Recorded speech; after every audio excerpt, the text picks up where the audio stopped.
going live with Anslem Richardson right now. Go live with Anslem. Am I live? Am I live? I do not see him, so I'm not. Holy cow. Oh, wait a minute. I am live. Yeah. Let's do this. Anslem. I guess I can't have this orientation, huh? No. That would be so sci-fi. I think I'd get dizzy just looking at you. All right.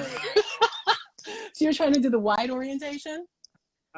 Yeah, it's the only one that I can balance. Hang on one second. No, that doesn't work. And the journey continues. I feel a little lopsided. Let me do like this. So we could talk like this the entire time and make everybody feel like they're watching a real movie. 1 second. I don't know where this thing is going to balance. There it goes.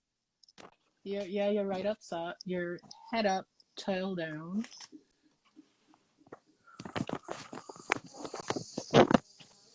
You're doing good. You're doing good. And we just got someone join our conversation. Someone wave hello as we're waiting. Wave. Welcome. How you doing? I'm good. How's the weather over in California? Well, you know, it never rains in Southern California unless. Oh, please. Really? You know what? When I lived in California eons ago, I got stuck in a torrential rainstorm. So torrential that my little Honda Accord, the water was up so that when I opened the door, water flooded into my car. Nice. And I was on La Brea. So it does rain. I wasn't here for that. No, it's been raining for the last 3 days. Really? Seriously? Yeah. Yeah? Because today is the first day that there's blue skies. So what kind of rain were you getting? Like torrential or just drizzle? No, torrential. Ew. Did you get flooded? Did you get flooded? Did you? I'm on the second floor. Oh, you're good then. You're good. So let's introduce ourselves. I was starting that because in case you didn't know, I'm telling you right now, this is the first time I've hosted my own live Insta chat. I'm a Zoom Facebook person. What you're saying is that I'm a guinea pig? No, you're blessed. Mm-hmm. That feel better? Do you like that better? Slightly. Okay. Then you should. So we are all blessed because we are here and we're alive and we're well. So let's rock that one out. Today is March 13th, and my name is Magaly Colimon-Christopher, as I mentioned earlier when I was struggling with this whole device thing. And this is CSP, which is Conchell Productions Artist Chat. And Conchell Productions is the organization presenting Conchell International Film Festival. And today we have who? Anslem Richardson, who was like this a minute ago, but now he's right side up. I'm right side up now. You're right side up. And we're going to be chatting. And I'm watching all these responses of hello from Nanette. Oh, Nanette. Hey, Nanette. Nanette Drazik is saying, hey. That was all the way from Amsterdam. Amsterdam, love it.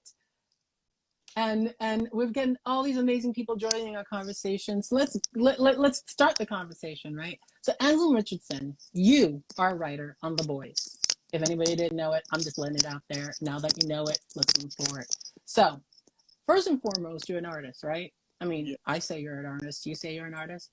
Everybody's saying you're an artist? Yeah, I think so. So let's talk about the artist journey. The artist journey? The artist journey. Sure. You want me to be specific? You can, because it goes... It goes everywhere. I'm going to be specific on you. Yeah. Close your eyes for a second. And if you had to come up with a symbol or a painting or an image that comes to mind when you think of the artist journey, what comes to mind? Jackson Pollock. That's a whole body of work. Which all of his work or one work in particular? Definitely his splash. Yes. Made him famous. That's basically been my life journey in this career. So you're talking all over the place. Just take that and flick it and see what happens. Yeah. You go places and see what sticks, and places where you're lucky that you got out of. Yeah. It's just a bunch of roads that could have led a number of different places, and I'm very lucky and fortunate that it landed me where I am now and currently, and hopefully the journey's not over yet. Right. I mean, I was born in Brooklyn. I'm first generation. You too? Nice, of course. Which hospital were you born in? Kings County. You too? Bunch of different decades later, but yeah, Kings County. Yes. That's the Caribbean immigrant baby making machine. That's where you gotta go. That's where you have to go. So yeah. So which island are you from? Trini. Haiti. Very nice, very nice. First generation. I was about to say there's only really one island, but we don't need to fight. Because it's all love, baby. It's all love and positivity and affirmation up in here. Yes, yeah. So my parents moved me, not just me, though, my family, my brother, to Miami. The other island for the Caribbean people. Yeah, because you notice it's that journey. It's like they all come to New York because they have family there.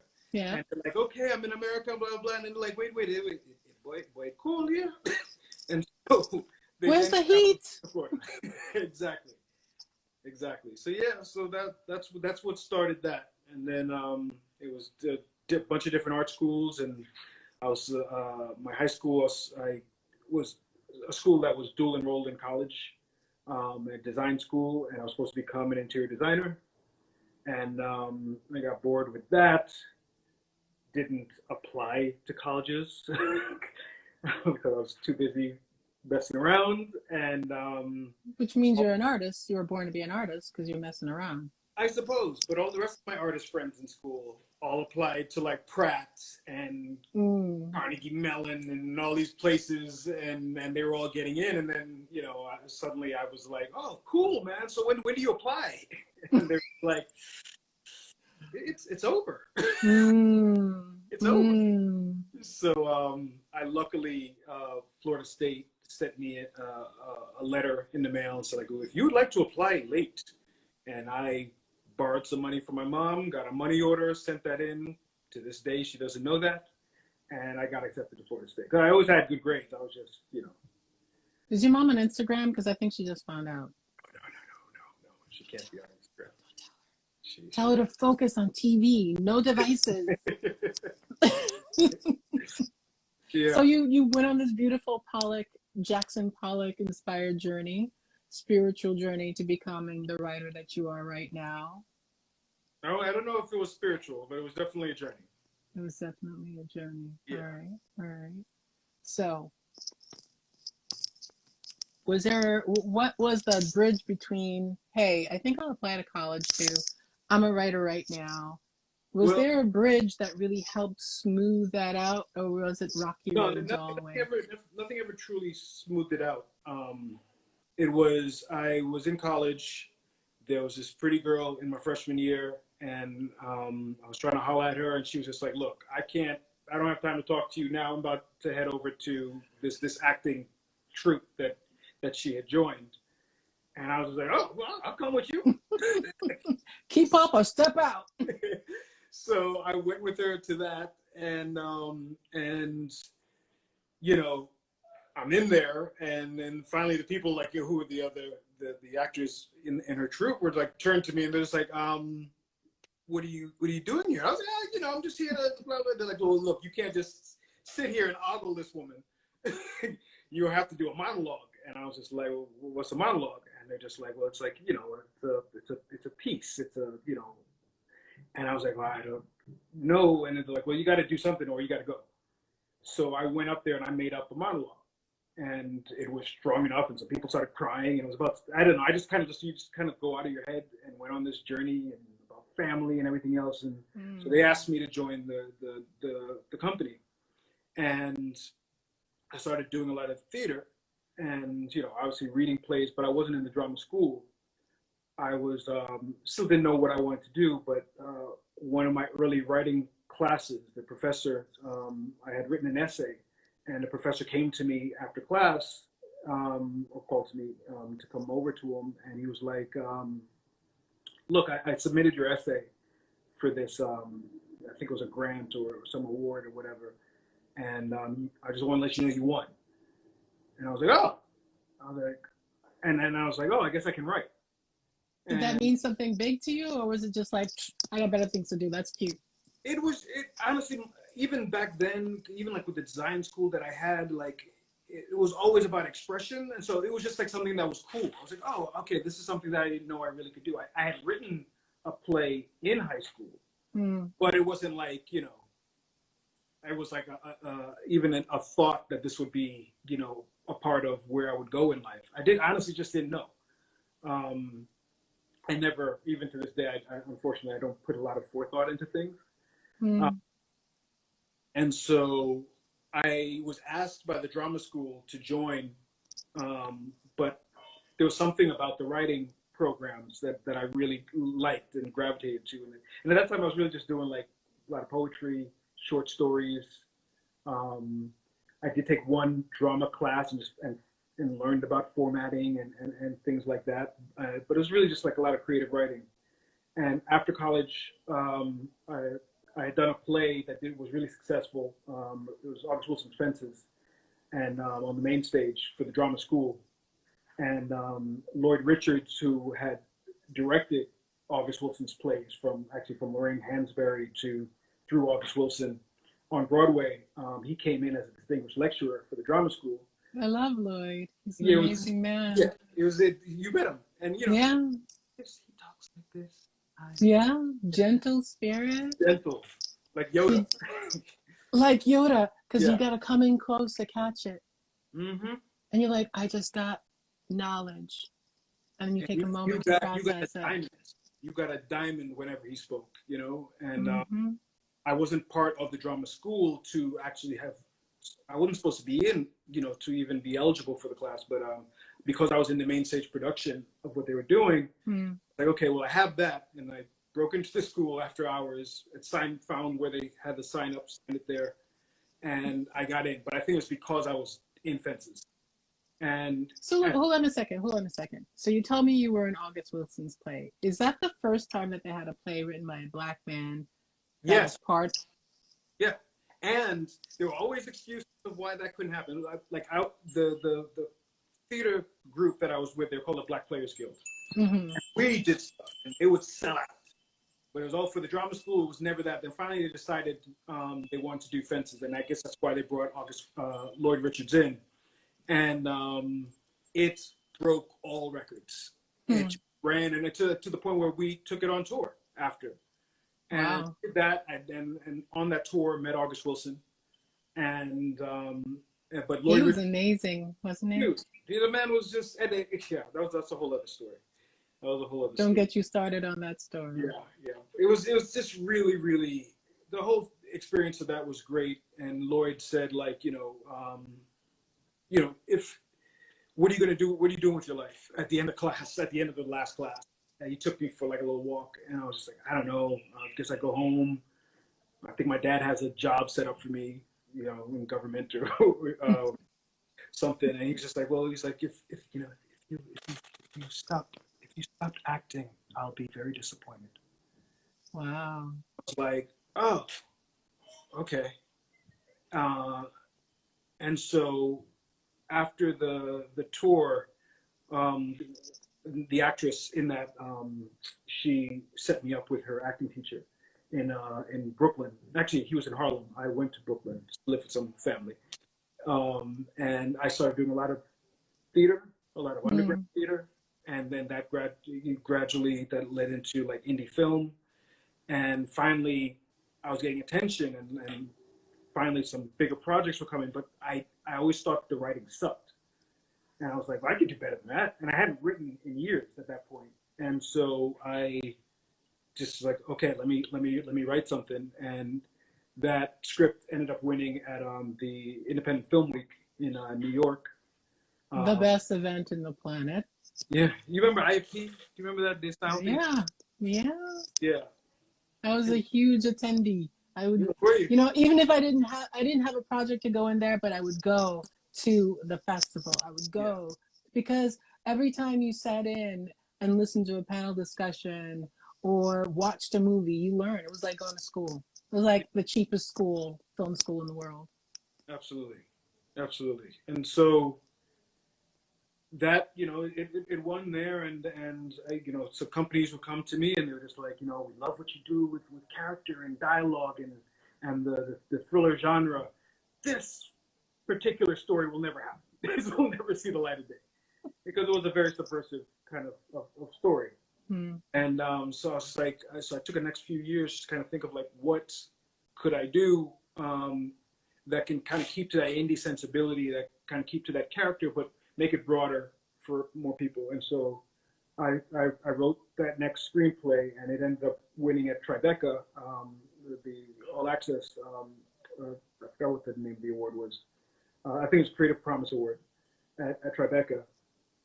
And at that point, I was the lead in a feature at Sundance that ended up winning our category. And the manager there was just like, you know, what are you doing with your life? This is a common thing that comes up with me. You better have an answer. You better have an answer when they ask you that question. I didn't have an answer. And I was just like, I don't know. And she's like, well, you know, you can stay in New York. And at that point, I think I was working a graphic design job at TV Land after years of working as a PA. And she's like, well, I'm out in LA. If you're interested, you know, come out. And so finally I've been back at my job, and she called up, and it was obvious that this was her last time calling, you know. And what was holding you back? At the time I was married, and I don't know. I didn't like the idea of LA. I was very much a New York person, like theater, New York film. LA is where all the softies go, and the Hollywood and all of that. And that's not who I'm about. I'm an artist, you know. It was all of that stuff. Probably even more than being married for me, even though that was obviously a huge thing. And she posed that basically like the shit or get off the pot question, and I literally just took a pause. I swiveled my chair to my supervisor, who was sitting at her desk behind me, and I was like, I'm going to give you my 2 weeks notice. And it's all because of a film festival. All because of the opportunity from that festival. Created by the film festival. Yeah, and so by the time I went out there, my that script, Bardos had that won at Tribeca, got into the Film Independence Screenwriters Lab. Mm-hmm. And so I was out there for that. The management company that was repping me as an actor had a literary department, and they were like, you know, go talk to them and see, you know, because there's always this thing, it's like, you're an actor and you want to write. Oh, that's so cute. Oh. Why do they do that? But it's also a vice versa thing. It's just like everybody in this industry wants you to stay in one lane. You know what I mean? And how do you do that? For a lot of people, honestly, a lot of people can do that. A lot of people can stay in a lane, and that's just what they do. I've always had an issue because I need just a balance, you know what I mean, with everything that I'm doing. And it can cause a lot of frustration, especially with the people who rep you, because it's like, well, you're being distracted by that, or, you know, or whatever stupid reasons that they come up with. But I met this dude there, Tom Carter, who's still my manager. He left that company and he's doing his own thing. He's just like my dude. This is like my boy, and we just vibed. Because we're both cinephiles. We both love story. We just love, you know, we love the stuff that we do. And I had done a web series right before I left New York. And it had gotten picked up by the IFC channel. It ran on their air. And okay, what's the name of it? You just mentioned these movies and web series, and we don't have the names. So people watching, name drop, the web please. series was called Like So Many Things, and I co-created it with my partner at the time, Maren Gazzaniga. Okay, so you co-created the web series because it sounded like you were just acting. Okay, I'd like to hear that. I did do a small role in it, very, very small. I think of like 2 of the episodes. but I just wanted to be on the other side. I just got into my mind then because the idea of a showrunner was becoming such a big thing. I was like, I want to be a showrunner. What is that like? You know what I mean? Like David Chase was like my favorite at the time, who created Sopranos. And so I just stayed kind of behind the scenes, and we did the thing. It did really well. And so I'd written a second web series, but it was a little too ambitious, and I didn't know how I could get it off the ground. And my manager, Tom Carter, he read it, and it was like a 9-page scene. There's one scene. It's about a reporter interviewing this senator, and he had this dirt on the senator, and at the end of the call, the senator shot himself in the face. And I was like, I don't know if I can pull that off. And he's like, you know what? Write that as a pilot. I have a feeling I know what to do with that. So I wrote it, and it ended up getting bought by CBS Productions and a company called Tim & Beverly, who did like Justified and Masters of Sex. And from there, even though the acting is still going on, but from there, this guy he created a show that was about to go on TNT, I think it was, and he read it, and he was like, I would love to have you on my show. And I was like, oh, word, cool. You know what I mean? The concept that he had was very interesting to me. It was called the show was called Agent X. When he had described it to me, it seemed like if you were to combine the Bourne Identity with it didn't end up being that way. It was more Roger Moore's James Bond by the time it got to air. But that was my first time, being in a writer's room. And the series lasted a year. And from there, Sean Ryan, who created The Shields, read that same pilot. And he was like, I'm creating a new series for NBC called Timeless. My favorite show for quite a minute while it was on. I'm going to say that straight up, no chaser. I was addicted to that baby. That was a lot of fun. And I'm really, really proud of what we did. The crew of people that we had associated with it, the writers, the actors, everything was just lovely, really, really lovely with that. And Eric Kripke was the co-creator of Timeless. He then asked, I had taken a year off after Timeless, and I was like, I'm not doing any more TV. I'm good. Let me get back to my own stuff. And I got married, took a 7-week honeymoon, took the rest of the year off, and I was developing my stuff. And then Crip came to me, and he was just like, doing this thing. I was like, yeah, cool. I know, man, but I'm not doing TV. He's like, all right, just take a look. And he showed me the pilot.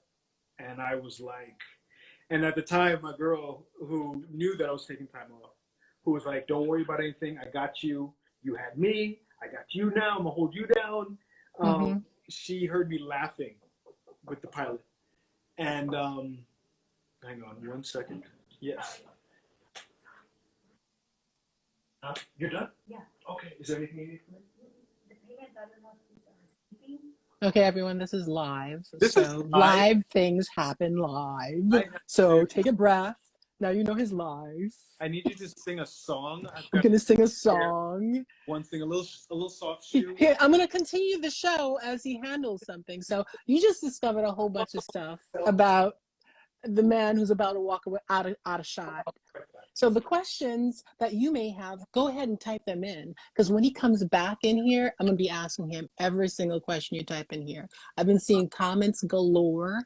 I want to see some questions, because here's my question for him that I might be coming up with. I may not, because I might want to focus on your questions. Has he run a show, been a showrunner? And what does that mean to be a showrunner? And what else do I want to ask him? What other film festivals has he been in? I'm looking for questions, everybody. I love live interviews and the live moment.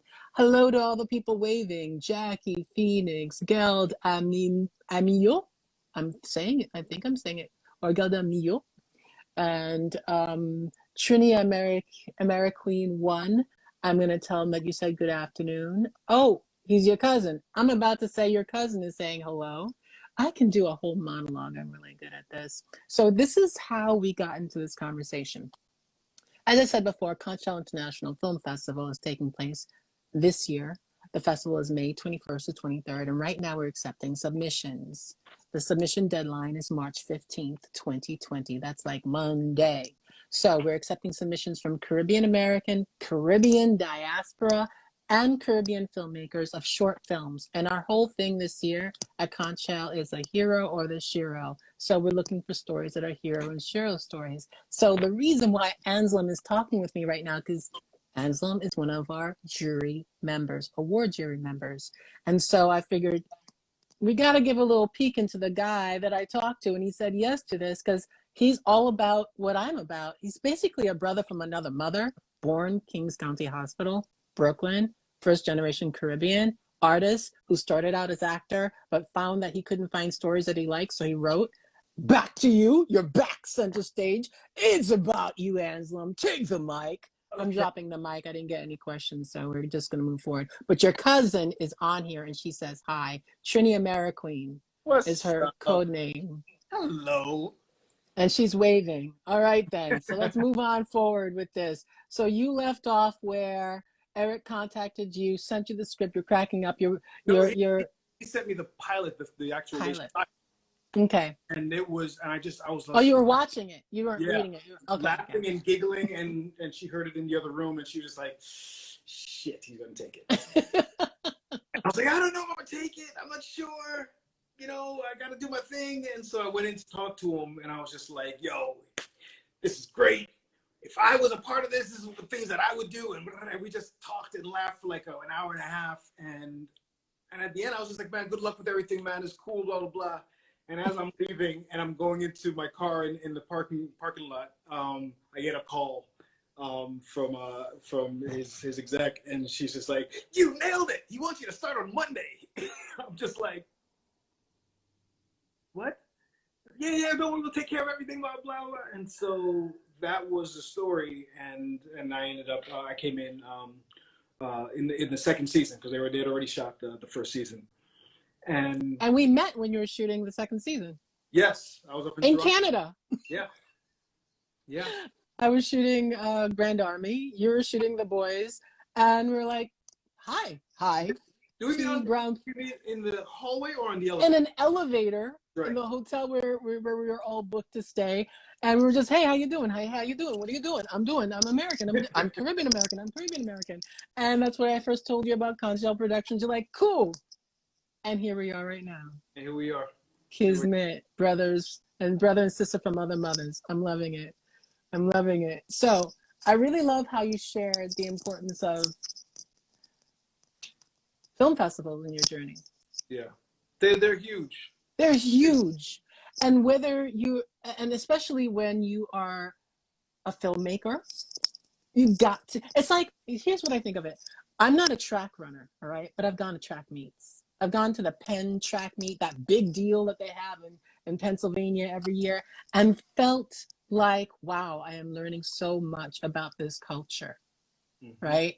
And I'm loving the talent of the people doing it. But you're watching these young people, high school students who dream about being Olympians, but they have to be in the mix to be an Olympian. So for me, a film festival is like those track meets, where people from around the world are coming together and competing at different levels, but they're all learning and they're all communing and making the connections needed to move forward in their journey. And the other thing that it did for me is it legitimized me. You know what I mean? Like, I wasn't just this person saying that he's a writer, but like, I had wins, you know what I mean? I had things that were that I could put on a resume, and all of those things, all of a sudden people look at you in a different way when you come into a room. You know what I mean? The same way that like when I come into a room now, I have Timeless on top of the festival. I have the shows that I've worked on, you know what I mean? And they look at you a different way, and all of a sudden you're the same person that you were before. But now it's like, oh, okay, you're for real. You know what I mean? You're actually doing this. You know what I mean? And level of help that I got between Tribeca, especially Tribeca, Film Independence, HBO Writers Fellowship. What else? There's one more in there. But all of those, how they would break down your script and take it to that next level. How they would teach you how to present yourself, how to pitch. But I think what I especially learned, especially with HBO, the last one I did, it was the first time that it was told to me, just be myself. Because as an actor, as you know, so much of it is like conformity and, oh, you got to fit into this. And they always love to tell you, oh, you have to do this. But let me ask you a question. Yes. The people who tell you you have to do this, are they walking in your shoes? No. Because I know for myself, when I finally learned to just be me. That's when you take off. That's when you take off. You know, this is me. I'm not trying to be so-and-so's version of me. This is, and the moment you do that. Or so-and-so's version of what you think I should be. Exactly.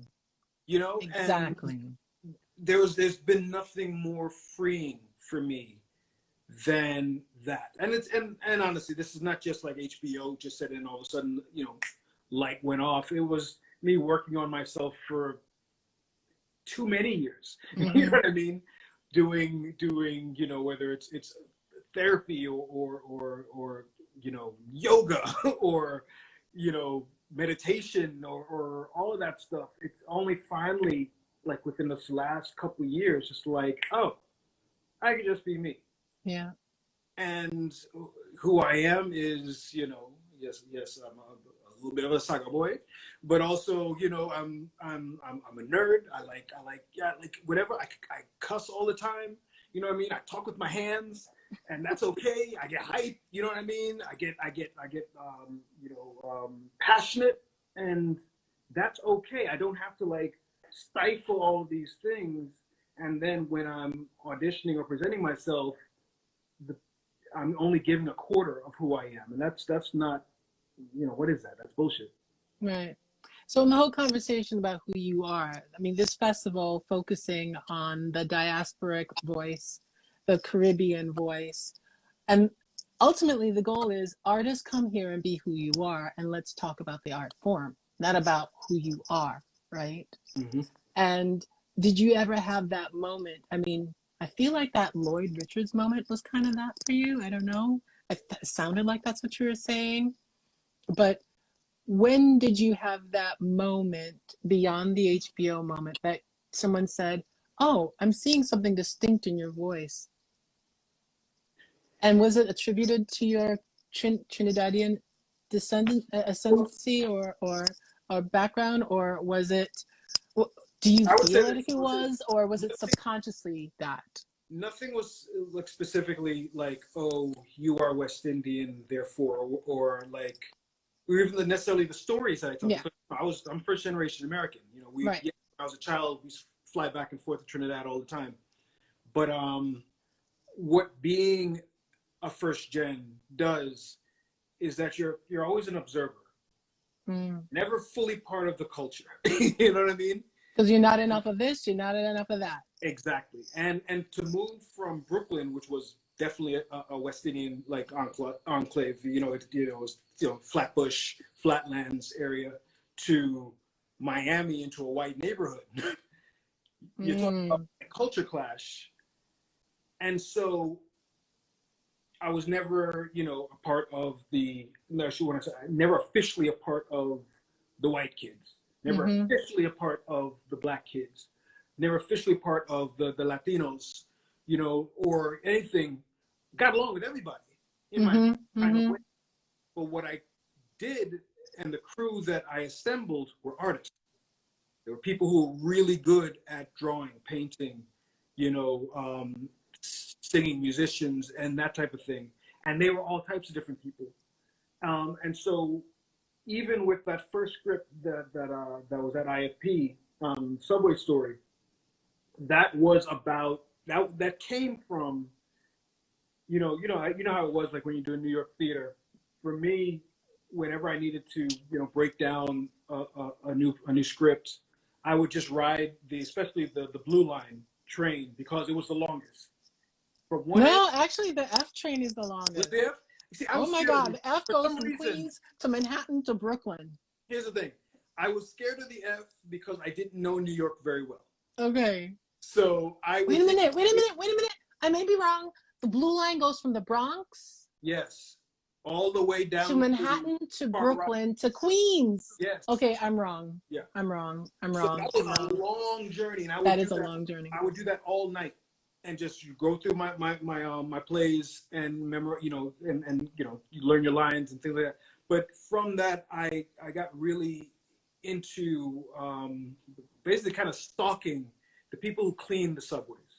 The people who clean the subways. Yeah, because at night they are their own subculture, and they're also to me like the loneliest people in the world. Here you are doing the garbage and everything else, surrounded by millions of people, and none of them talk to you. None of them even look at you. And you see them, and finally when they get together, like at 2, 3 in the morning, and like the garbage train is pulled in, and they're talking shit, and everything. I used to just sit back and just watch them and listen, and that's where the story came from. It was about a subway worker, and again it's about being an observer of this whole experiment that is the United States. That's experiment that continues. You know what I mean? And that is what I think has separated me from other writers. And again, it's you kind of come into your own. It's only now that I realize that's what it is, that I'm an observer. So you said yes when I said, hello, this is the story. This is what I'm doing. I'm doing this film festival. I want to bring the Caribbean together, all 26 islands. I want to bring all the people of the Caribbean across the planet, Japan, everywhere. You said yes. Tell me, what made you say yes? Honestly, because like my schedule's like crazy right now. I was like, this is the one part that I haven't given back to. Like I mentor people, you know what I mean? But when it comes to like, the islands, I haven't done anything there. And I remember like being a kid, like one of the big influences that was on me was like Paul Keene Douglas, Tanty Merle. I don't know if you know those. He had these stories. He was just incredible storyteller. Had these stories about like Tanty Merle and then all of these people in this village in Trinidad. And I remember my parents took me to go see him when I was a kid. And it blew my mind. And, and I always knew that I wanted to do something, with that culture and just the stories that I would hear from my parents and my grandmothers. My grandmother was they call him I only found out recently. I didn't know, but I knew she was some type of Baptist. That in the U.S. you would probably call a Pentecostal. You know what I mean? Okay. But what I didn't know was that like when my father was young, that religion was illegal, and they would go out into the woods and do their ceremonies and I know that sort of spirit world has always played a part in the background of my family and the stories that they told, almost like it's real, you know what I mean? As far as like, I guess in old Europe, they would call them elves, you know what I mean? Or the mysticism. The mysticism, you know what I mean? I remember being a child going to see my grandmother and my Tante Iona, and they were, I guess they were still part of this Soda Baptist. And I remember being inside and watching them like catch the Holy Ghost and ringing a cowbell, and you could not tell me that one of them didn't start flying. In my mind, the way that I think about it, this one woman came off the ground, you know what I mean? And to me, that has now played a greater and greater part of the storytelling that I do, this other side, this other world. You know what I mean? The core, it's actually the core of all of the African diaspora. Yeah. And now I want it more than ever to be a part of the art that I do. And so, I'm working on Oh, wait, shows let's this- not say the African diaspora. The whole human diaspora, if you really think Yes. about it. I'm acting as though no other culture has mysticism Yeah, that lifts you off the ground. They all do. Yes. They all do. Yeah. And it's just getting back to that. And for me, and that's a long way of saying like why the yes. For this, it's whether or not I was aware of it. Like if you told me that, that I was deeply influenced by, the stories of Trinidad and being there, I would not have necessarily recognized it. Mm. But today I recognize, and it's not like an overt thing. It is just one of the short stories that I wrote in college in my creative writing program. Short story called The Iguana Hunt, and it was all about my family is my dad is from like one side, from Canupia in Trinidad, and my mom's from St. Madeleine, which is near San Fernando. And where she lived was a lot more poor. Mm. But I had the greatest memories I had were there, just because of the laughter and the adventures that I would go on. And here I am, I'm coming in there. It's like you're a Yankee, you know what I mean? And no matter how much I worked on my accent, it's like you come from the States, you come from America. So, but there was this one time I was there with my little brother, and my cousin German came to me. He's just like, "Hey boy, you won't come with us? We're going to look for an iguana." I was like, "Oh, what?" I didn't know what an iguana was. And so we went, and it was this whole thing. And as we're walking, more and more kids are coming with us, coming along. It was like kind of like the closest I could liken it to is what's a Stephen King movie about they went to go see a body by the train tracks? Stand By Me. That was Stephen King? Yeah, it was his book. Yeah, blew your mind, didn't it? Yeah. No, I did not know that. He had those. He had his ghosts and supernatural stuff, but then he has like Shawshank Redemption. Yeah. Stand By Me. But anyway, so all of a sudden there's all these kids now coming with us, and we're trooping through, passing through like the path like through the cane fields and everything. And finally we come up on this river, and this river is raging, and it's black because they had just burned a part of the cane fields the night before, and all the ash fell down into the river. And and they're telling stories about how there are alligators in the river and everything else like that. And they had chased an iguana up this giant tree that was like leaning over the river. And my cousin, German's brother, Kieran, who passed away, he was just a madman. He had no fear. And he ran up the tree after it. And this thing is like leaning over this crazy river. And I'm just like, what is going on? And the other kids are trying to help him by throwing rocks at the iguana, but literally Kieran is not that far from it. And, finally, Kieran took a rock or a branch or something, and he slapped the iguana on the head. And I still to this day can see the iguana falling, and then finally hit the ground, and it was bleeding, and all the kids are like around it, and somebody gave the death blow to it. And I mean, I think we cooked it up or something after, but it was like that type of story. You can't get that in America. You know what I mean? Maybe, 200 years ago or something like that. But that, and again, I want to see that movie. I want to see the animated. So I wrote that as a short story, and it did really well. I didn't submit it to anything, but I think one of the school papers may have published it or something like that. But that is the sort of magic that I want to become a part of the art I do going forward. I didn't know what it was that I wanted to be. Like that first pilot I wrote was about, basically the failure of modern political journalism, and exactly what I said would happen. It led to Trump being president. You know what I mean? Where they failed us, and it was about environmental issues and everything else. But now I'm just like, I'm in a place now. I really want to lean into that supernatural, that other side, that is what I've learned and taken away from my culture, which is which is just like, just beautiful and colorful, and the people are Deep. deep and enjoy life and the mysteries of life and embrace it. And you know what I mean? And that's where I'm at. And so when you all, it's the longest answer ever.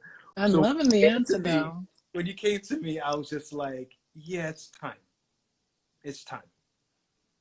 Yeah. Beautiful. And I am looking forward to the submissions, because that magical, deep, spiritual, you may not like the word spiritual, but there is a spirituality Yes. about the stories that come out of us. I mean, if you've never seen Pipeline, you've got to read the play. It's written by Dominique Morisseau, a Haitian American writer, and it's a deeply spiritual piece. Yes.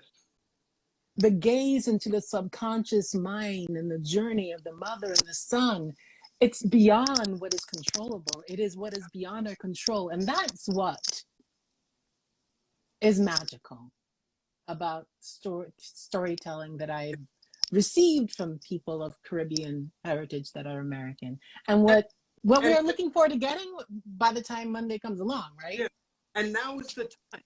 Of course. The time that they're looking, that the world is looking for unique stories, unique voices. And yeah, so the answer was yes. And I'm thankful that the answer was yes. I'm going to read a couple of comments here because we haven't got any questions. Your cousin loves you a lot. I love it too. And she happened to give us a little fill-in on about your grandmother, the spiritual Baptist, our Granny Ivy. And we've gotten a lot of beautiful waves from the community, a lot of people understanding the story and the journey. Someone wants to know if I'm wearing pants. Oh my God, who said that? Who wrote that? I did not see that comment. I have pants. I don't know what to tell you. Are you? Oh, I see this. They want to know if you're wearing. Yes, he stood up in case you just joined. He stood up. He had to walk out the room, and I had a whole monologue section. Because there's company. Only because there's company. If that wasn't the case, I would be wearing a thong. A thong. You're welcome, America. Thank you. I want to thank you so much, Anslem, for joining us today to talk about Conchal International Film Festival. And for those of you who haven't gone to our website, go to Conchal International Film Festival, conchaliff.com. And if you are on Film Freeway, which you should be if you're a filmmaker, go over there and go to submit your piece. And IMH or LMH says, you're an amazing bro. You're an amazing bro. I'm going to say it like that because I'm feeling that energy. A little sign language that I've just Okay, you're an amazing bro. Good love. That's a lot of good love. I'm loving all the good love. Thank you, Anslem, for joining us today. And I'm happy it stopped raining out in California, the place where it's not supposed to rain. And yeah. Looking forward to hearing from everybody. Yeah. Looking forward to getting your submissions. Caribbean diaspora, if you're in England, I want to hear from you. Much luck to you from Ree Callan. And, wishing you all the best from your beautiful cousin, Trini Ameriqueen 1. And I'm looking forward to judging. He's looking forward to judging. So get the scripts out there. We're accepting feature-length scripts, 90 pages or less. And short films, 1 minute to 30 minutes. Look it up, find out the contacts, submit. And if you're having financial issues, email us at conchaliff, and we'll send you a discount. It's about the work, people. Yeah. Okay? Write to us. We will help you out. Get your work seen by amazing artists. We have an amazing awards jury team. Look at our Instagram page and you'll see all the beautiful, amazing, talented people of color that want to give you the space to be amazing. And your cousin says she's wishing you all the best. Not a little bit. See you in a few weeks coming up there for production. Oh my goodness. Well, Where? Mid-May. Mid-May, he's coming up somewhere for production. We're not going to give away his life. Good night. Thank you, everyone, for joining us. Spread the word. Have a blessed week, Anslem. Has a blessed week, everyone. And join us May 21st to 23rd. Bye. All right, y'all.